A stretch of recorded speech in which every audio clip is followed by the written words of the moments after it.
Hello and welcome to Uzbekistan. I am here in Tashkent, the capital city, and in this video I'm going to be sharing my first impressions, my first day walking around after arriving on an overnight flight. I am very tired. This is the hotel I'm staying at. It's called Shoxjahon. And before we head to the streets and I talk a little bit about my first thoughts, I'm going to give you a quick room tour of where I'm staying. They very kindly here have taken me in for a few nights and accommodated me. So let me show you a clip of the room when I first arrived earlier. So I'm staying here at Shoxjahon Hotel in the center of Tashkent. This is my double bedroom, quite a Central Asian style, I would say. And desk and TV along with a wardrobe. This is the ensuite here and the shower. The link is in the video description if you're interested. They also have a cafe there and an outdoor pool as well as an indoor pool. The breakfast in the morning is really nice. But now though, we are going to head out and just start walking.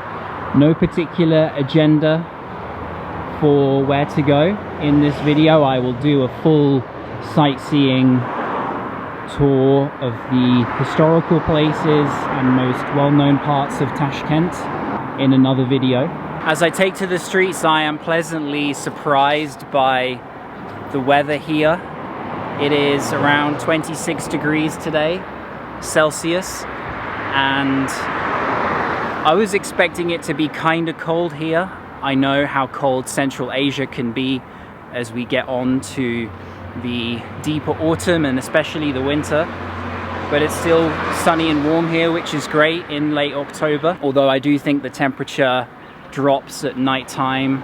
Walking alongside the road here, there isn't a pathway.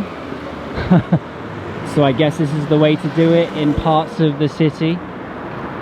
First glimpses here of Tashkent. Uzbekistan is a country that I have wanted to visit for a long time. The promise of the Silk Road, history of Alexander the Great or Genghis Khan, great conquerors, great empires. Places like Samarkand, Bukhara and Khiva are all on my agenda. Key points on the Silk Road over the centuries and millennia. I want to take a moment now to tell you about the sponsor of today's video, porkbun.com, who were named the #1 domain registrar by USA Today in 2023 and 2024. And for a limited time only, they're offering a .world domain for global brands and businesses that want to connect to a wider audience. And what's great about porkbun.com is they have a very simple and easy to use interface. They're also backed by 5-star rated support 365 days a year. You can manage everything on your domain in one place. If you're a non-profit, charity, travel agency, business, or just a global traveler, then the best way to broaden your horizons, reach new people, and share in a global community, having a .world domain is going to be perfect for you. So if you head to the link in the video description, you can get a .world domain name for less than $2 for your first year for a limited time only. Just use the coupon code SHAREYOURWORLD in capital letters. So just look at this. I took a turn off that road away from my hotel, which did have some traffic, and all of a sudden eerily quiet. Now I know that Tashkent is a city that's really spread out. It's not really a city for pedestrians, I've heard. So in that sense, taxis are the way to get to different places. These are some quite leafy residential streets with nice buildings. I love the architecture that I'm seeing here. A lot of things are quite new built. And I think one of the reasons for that is because of a huge earthquake in 1966 that leveled the city. It left 300,000 people homeless, and so many of the buildings in Tashkent today are products of the 60s and 70s under Soviet occupation, with a scattering of new built modern buildings from the Uzbekistan Republic, which got its independence in 1991. 90% of the population in Uzbekistan are Muslims, although I'm told that many today are not actually practicing as much. So the number of people who are praying is a lot less than other countries. In fact, they don't even play the azan, the call to prayer, out loud since 1999. After there were some attacks here in Tashkent, they banned it. It is very quiet here. It's almost strange, although I'm probably in the wrong area of the city to see most pedestrians. So despite being a country of 90% Muslims, you can see vino there and vodka, alcohol being openly advertised and sold, which is interesting.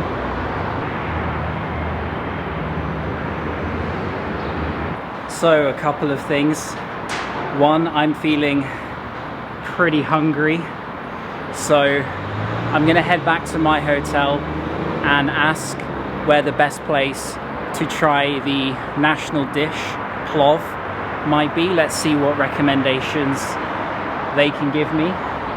And secondly, I want to head to a different area anyway, because there doesn't seem to be too much around here.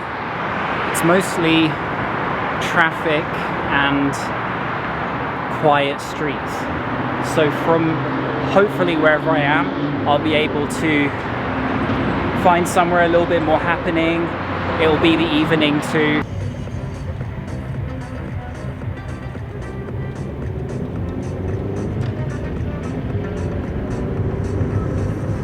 Alright, so an 11-minute journey using Yandex Go. Yandex is the taxi app, the Uber, that you can use here in Uzbekistan, and it costs 21,000 som, that's about £1.25, and I've made it here to Besh Kozon to try the national dish of Uzbekistan. Let's go.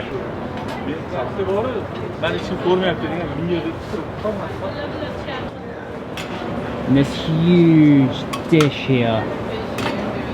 Wow. You can see the amount of oil there, and then the meat being taken out.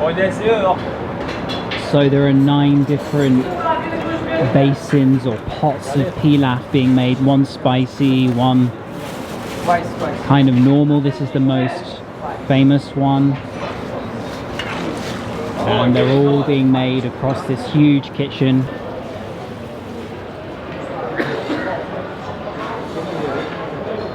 So I've already sat down and ordered and received my food. That all happened very quickly. There is tea here. Uzbekistan is a tea drinking country, green or black, but black is more famous in Tashkent. I've got a little salad and of course the famous pilaf, plov, also known as osh. It's there with mutton, cooked with the rice in fat and oil, little carrots and berries to finish off with onion and sometimes garlic or chickpeas. I wasn't sure whether to use my spoon or fork, but following what other people are doing, I'm going with the spoon. The rice is really oily and fatty, kind of just slips down your throat, and then the sweetness of the onions and the currants complements it really nicely. And just look how tender that mutton is. The word as well, plov, in Uzbek is supposed to mean foreplay, which is why people often joke, locals say that this is an aphrodisiac. Okay, so I have finished the osh there. I am absolutely stuffed. One thing I do want to say though is comment on the tea. It is delicious. It's not bitter, it's crisp. I'm very impressed by the tea. Having just come outside the Pilaf Center, my bill came to 58,000 som. That's not just for the big dish of pilaf with the meat, that's also for the tea and the tomato salad. And that's a whole pot of tea, by the way, not just a mug of tea. Incredible value, and that's here in the capital, in the most famous pilaf place. How affordable is it going to be as we head further west in the country? We're going to find out in the next few videos.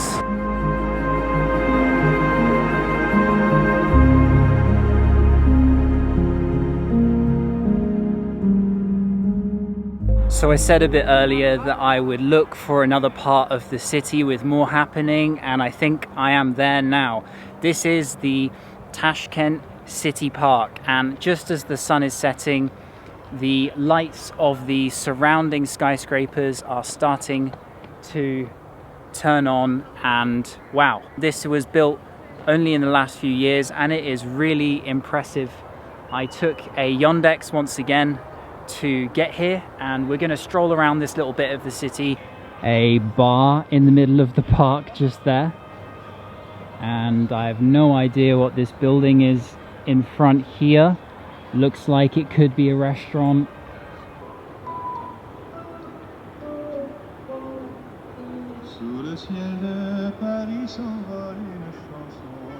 A very futuristic looking water fountain, or you could say rain rectangle of sorts. Super interesting, this park. I did not expect it to look quite like this.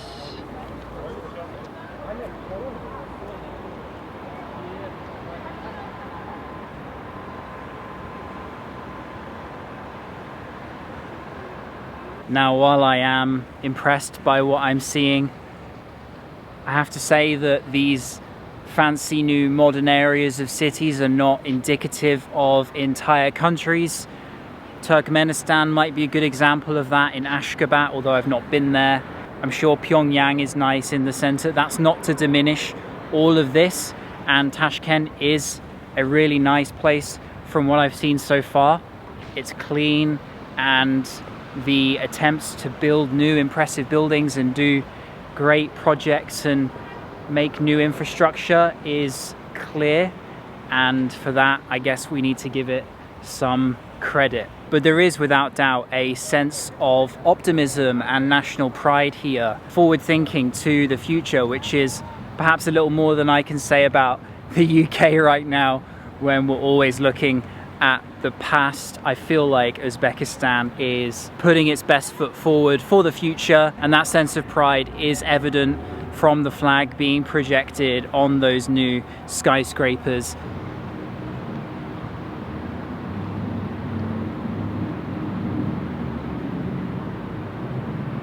Let me know your thoughts in the comments below on Tashkent so far. And if you have any recommendations for me while I'm here in Uzbekistan for places to visit, other than the ones I've listed like Samarkand, Bukhara and Khiva, then I'm all ears.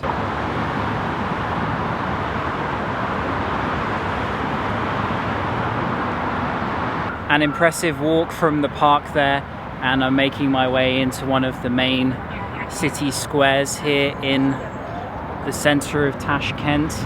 And I think a couple takeaways from this video for me on my first foray looking around the capital of Uzbekistan, and that is, one, it's cleaner than I expected. It's cleaner than most cities I've been to.